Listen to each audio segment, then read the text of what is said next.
Encore une fois, nous avons eu une semaine très riche en nouveaux outils IA, ainsi que plein de rebondissements. Une IA a chanté, une autre a prédit un ouragan, une troisième a résolu des problèmes de maths que personne n'avait craqué en 27 ans.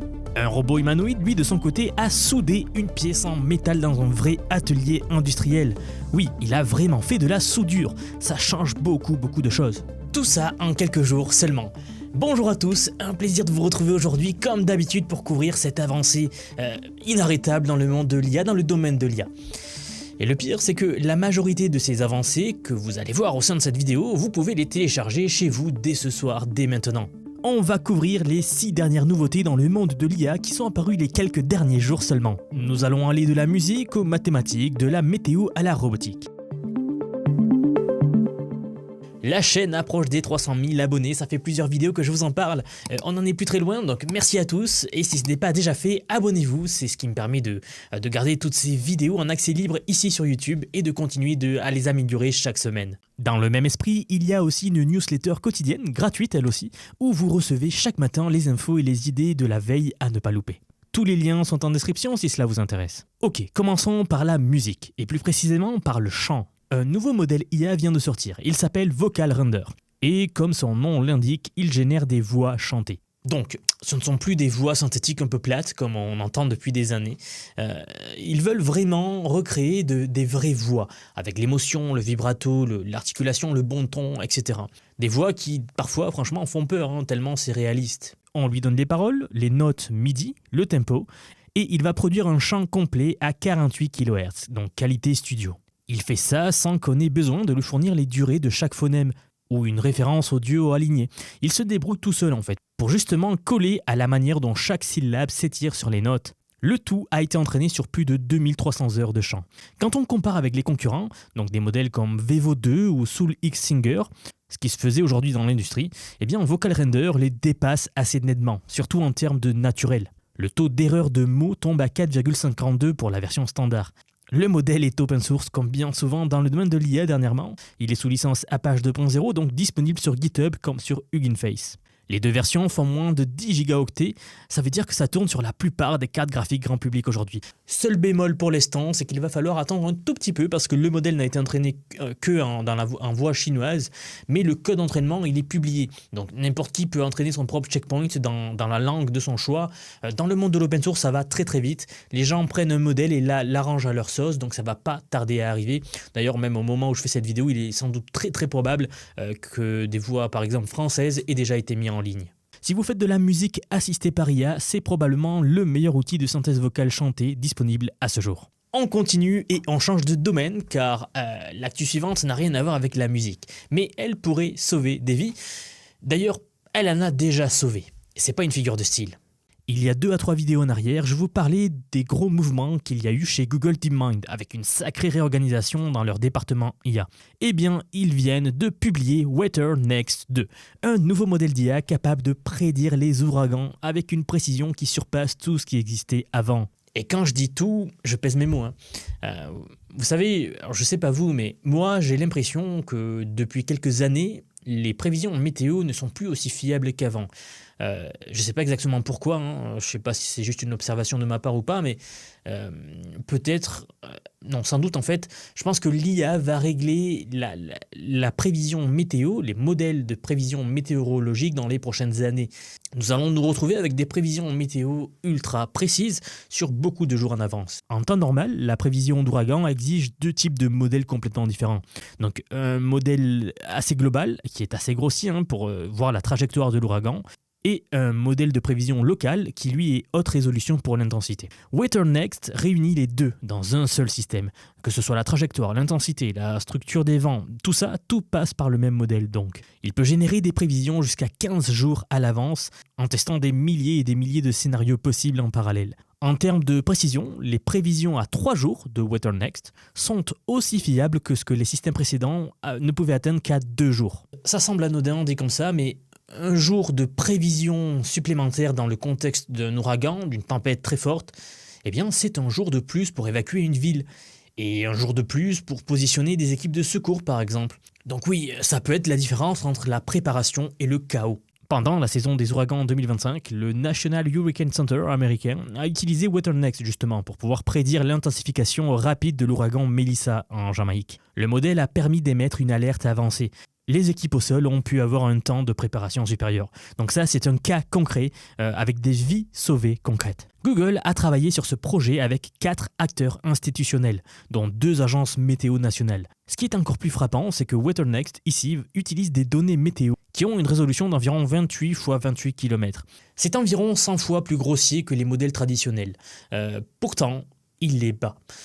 Une prévision complète à 15 jours se génère en moins d'1 minute sur un seul TPU, donc qui sont les cartes graphiques faites par Google. Autant vous dire que c'est pas grand-chose quand on sait que leur centre de données possède des milliers.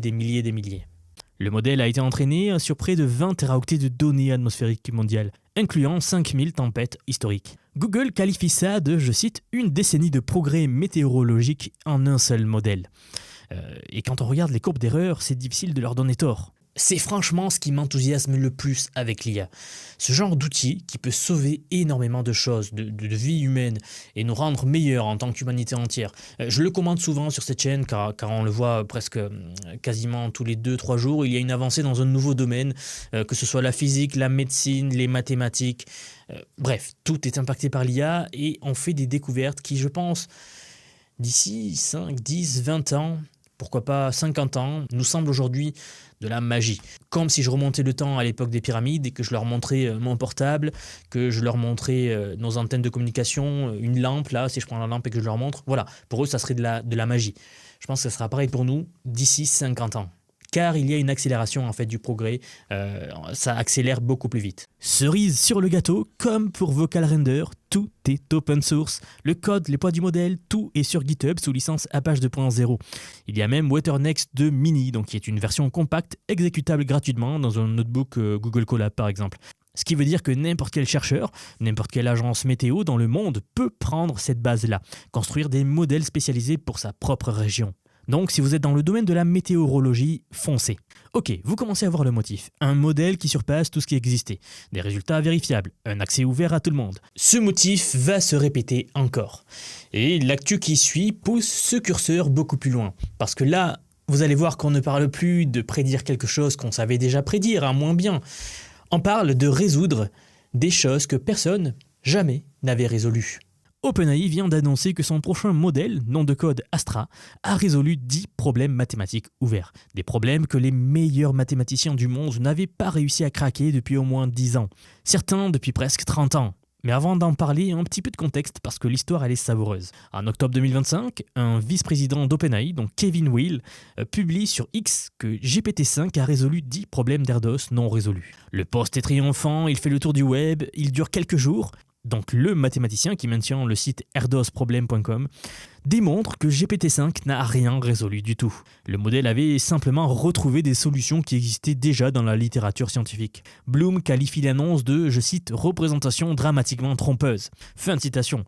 Ça avait fait scandale à l'époque. Demis Hassabis, ancien patron de Google DeepMind, commente aussi d'un seul mot sur Twitter, il dit « embarrassing ». Ian LeCun, donc ancien directeur IA de Meta, il était encore moins diplomate.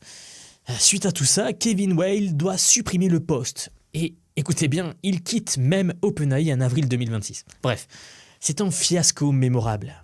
Ce qui rend l'annonce d'août 2026 si différente, c'est qu'elle est structurellement l'exact opposé de ce fiasco-là. Cette fois, les 10 problèmes couvrent 8 domaines distincts. De la géométrie en haute dimension à la cryptographie sur réseau, en passant par la théorie des groupes. Ce ne sont pas des exercices de maths avec des réponses connues ou évidentes. Ce sont des questions ouvertes, c'est-à-dire des questions que personne dans le monde et dans l'histoire n'a résolues. Le résultat phare, c'est la première construction d'un concept mathématique qui avait été introduit par le mathématicien Mikhail Gromov en 1999. Depuis 27 ans, personne n'avait réussi à démontrer qu'une preuve existait. Astra l'a fait. Parmi les autres résultats, on trouve la réfutation de la conjecture de von Neumann, la preuve de la conjecture d'Enhardt, la résolution de 3 problèmes du catalogue d'Erdos. Bon, tout ça, c'est très technique et pas très utile pour notre compréhension ici. À moins d'être un mathématicien de très haut niveau, ça vous dira rien. Ce qui compte vraiment, c'est la méthode de vérification utilisée par OpenAI ici. Ils ont publié un manuscrit de 249 pages avec chaque preuve qui a été formalisée, le tout sur GitHub. Toutes les preuves passent. N'importe quel mathématicien dans le monde peut télécharger ces fichiers, vérifier chaque résultat de manière indépendante. Pas besoin de faire confiance à OpenAI ici. Et puis par rapport à la manière habituelle dont les découvertes mathématiques sont validées, c'est un changement profond qui a lieu en ce moment dans le domaine des mathématiques. J'en avais dédié une vidéo où les plus grands mathématiciens s'étaient réunis en conférence d'urgence pour décider du cap à tenir face à l'IA qui arrive et qui change tout dans le domaine. Et puis en plus, il y a un détail très important sur cette découverte et c'est le coût total de calcul pour découvrir ces 10 solutions, qui était d'environ, attention, accrochez-vous, c'était de $2000. Exact, $2000 pour craquer 10 percées mathématiques que l'humanité entière n'avait pas réussi à résoudre en plusieurs décennies. On est en plein milieu de l'accélération scientifique. Thomas Bloom, donc le même mathématicien qui avait démoli l'annonce d'octobre 2025, a cette fois qualifié le résultat de big news, en ajoutant qu'ils sont beaucoup plus significatifs que le contre-exemple qui avait été donné par OpenAI en mai 2026, dont on a parlé. Affaire à suivre, mais nous allons bientôt sans doute connaître un boom dans la recherche scientifique en général. J'ai même envie de dire que c'est déjà le cas en fait. Autant de papiers publiés de recherche tous les jours, c'était jamais arrivé. La recherche avance à une vitesse monstre. Bien, on change de domaine, mais le fil reste exactement le même. Et avant de voir cette avancée qu'il y a eu dans le monde de la robotique, qui va changer beaucoup de choses, arrêtons-nous dans le monde de la musique orchestrale. Un nouveau framework appelé SymphonyGen génère de la musique orchestrale complète, tout en vous donnant le contrôle sur l'harmonie sous-jacente.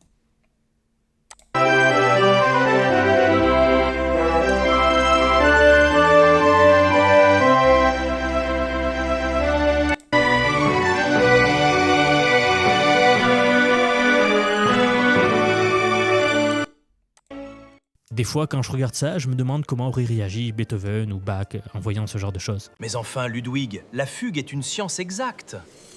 Oh, c'est un truc de fou! Oh, j'arrête la vinasse! La difficulté ici, elle est considérable. Coordonner des dizaines d'instruments, gérer la structure à long terme d'une pièce, maintenir un paysage harmonique cohérent. Pas comme un MIDI de 2005, hein. Non. Le système repose sur un squelette d'harmonie. Donc on définit les accords et la direction musicale. SymphonyGen remplit les notes pour chaque instrument. On peut fournir son propre squelette d'ailleurs, ou laisser le modèle le générer. Donc il y a quand même pas mal de contrôle. On peut aussi extraire le squelette harmonique d'une pièce déjà existante, et puis laisser le modèle créer une orchestration entièrement nouvelle par-dessus. Le résultat garde à peu près le même patron d'accords, le même tempo que l'original, mais c'est une création nouvelle qui vient agrémenter la vôtre. Si jamais vous écrivez de la musique, ça peut valoir le coup de regarder ça pour orchestrer vos musiques. Le papier de recherche a été accepté à Izmir 2026, qui est la conférence de référence en recherche musicale. Les modèles sont sur Hugging Face aussi. Ils sont vraiment minuscules, hein, moins de 5 mégaoctets. C'est vraiment ridicule dans le monde de l'IA. Vous pouvez faire tourner ça sur à peu près n'importe quoi, y compris un ordinateur qui aurait du mal à ouvrir doucement Word un peu lourd par exemple, même sur un vieux smartphone. Encore une fois, les fans de musique sont servis cette semaine. On continue, la news suivante change complètement de registre. On quitte le monde du logiciel pour rentrer dans le monde physique. Quand je dis physique, je parle d'un robot humanoïde qui soude une pièce de métal dans un vrai atelier industriel. Avec, vous savez, hein, de la fumée partout, des flashs d'arc, un sol irrégulier, des gens qui crient, tout ça. La startup Persona AI, basée à Houston, a publié une démonstration de son robot humanoïde Gen 1 en train de réaliser une tâche de soudure réelle chez Arc Specialities. Il réussit la séquence complète. Il s'accroupit, il maintient un arc stable, il exécute la soudure, puis se relève. Des mouvements qui exigent une précision remarquable. C'est un exemple simple, hein. Les mouvements sont encore un peu saccadés. L'équipe de Persona AI le reconnaît elle-même. Mais c'est surtout la démonstration d'un concept beaucoup plus large. Déployer des robots dans des environnements industriels dangereux et les faire travailler pendant qu'un expert les contrôle à distance sans besoin d'aller là-dedans. Je ne sais pas si vous le saviez, mais la soudure en chantier naval, par exemple, c'est l'un des postes les plus coûteux de l'industrie lourde et aussi bien sûr l'un des plus dangereux. Les soudeurs sont payés une vraie fortune. Les espaces à l'intérieur d'une coque de navire sont conçus pour des corps humains, pas pour des bras robotiques fixés sur un rail. C'est précisément pour ça que la forme humanoïde a du sens ici. Persona AI a déjà signé un accord de développement avec HD Hyundai, qui est donc l'un des plus grands constructeurs navals au monde, pour commercialiser ces robots-là dans les chantiers navals justement. Un pilote de fabrication est en cours en Louisiane. La boîte a aussi levé au moins 27 millions de dollars. et elle a été cofondée par Nick Radford, l'ancien responsable du programme humanoïde spatial Valkyrie de la NASA, et il est aux côtés de Jerry Pratt, qui est l'ancien vice-président de Figure AI. Donc, c'est loin d'être des noms inconnus dans la robotique. Le prototype Gen 2 a déjà été annoncé. C'est donc un point de départ très encourageant. Chaque session génère des données qui servent à entraîner les réseaux de neurones vers l'autonomie. Vous le savez, c'est comme ça que marche l'IA. Le robot apprend en regardant l'expert travailler à travers lui. Aujourd'hui, par exemple, un humain tient le volant, n'est-ce pas? Eh bien demain, le robot va pouvoir conduire seul car il a vu plein d'humains conduire. Pour la dernière actu de la semaine, on revient dans le monde des modèles de langage. Et celle-ci raconte une histoire un peu différente de ces 5 précédentes. Meta vient de sortir MuseSpark 1.2, accompagné de MuseCode, un agent de codage en terminal. Le modèle supporte un contexte d'un million de tokens, il est multimodal, il accepte aussi bien du texte que des images, de la vidéo ou de l'audio. Son orientation principale reste le code, donc les workflows agentiques. Ce qui est notable avec MuseSpark, c'est que c'est le premier modèle propriétaire fermé de Meta. Après des années de stratégie open source avec les modèles Llama, Meta a complètement changé de cap en avril 2026. Plus de poids téléchargeable, un service hébergé, accessible uniquement par API. Ce n'est pas anodin. Meta, qui était le champion historique de l'open source en IA, il est passé du côté fermé. Et c'était plus que le champion historique, c'est eux qui ont fondé, qui ont permis le développement premier de l'open source chez les gens avec un logiciel qui s'appelle lama.cpp. C'est grâce à ça que l'IA open source s'est développée. Virage historique de la part de Meta ici. Côté performance, attention au benchmark auto-reporté. Meta compare MuseSpark à GPT 5.6 Terra, qui n'est pas le modèle le plus puissant de la gamme GPT. C'est un choix de communication, disons, stratégique. Si on regarde les classements indépendants, MuseSpark obtient un score de 54 sur Artificial Analysis Intelligence Index. C'est correct, c'est à égalité avec Grok 4.5, mais nettement derrière Claude Opus 5, ou GPT 5.6 Sol, ou Kimi K3. Donc pas du tout dans le top 5 en performance brute. Par contre, sur le prix, là c'est une autre affaire. À 1,25$ par million de tokens en entrée et 4,25 en sortie, c'est l'un des modèles les plus économiques à son niveau. Environ 40 centimes par tâche sur Intelligence Index, contre 51 pour GPT 5.6 Terra. Si vous avez besoin d'un modèle capable, pas le meilleur modèle mais capable, et que le budget API compte vraiment pour vous, eh bien MuseSpark 1.2 est dans la conversation.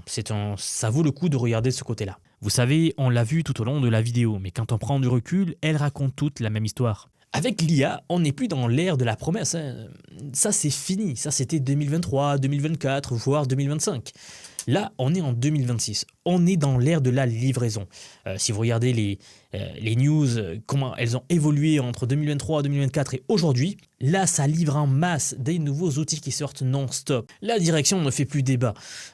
Et l'IA, elle l'accélère. Donc, si vous regardez tout ça en vous disant que c'est le moment de comprendre comment ces outils fonctionnent, comment les utiliser concrètement dans votre métier, comment ne pas être la personne qui découvre tout ça dans 2 ans quand le monde s'en servira déjà, eh bien j'ai justement quelque chose pour vous. J'aimerais vous dire que depuis quelques mois déjà, j'ai construit un programme d'apprentissage unique. Je vous apprends l'IA sous tous ses aspects. C'est un parcours que j'ai créé et pensé pour vous transmettre tout ce que je sais.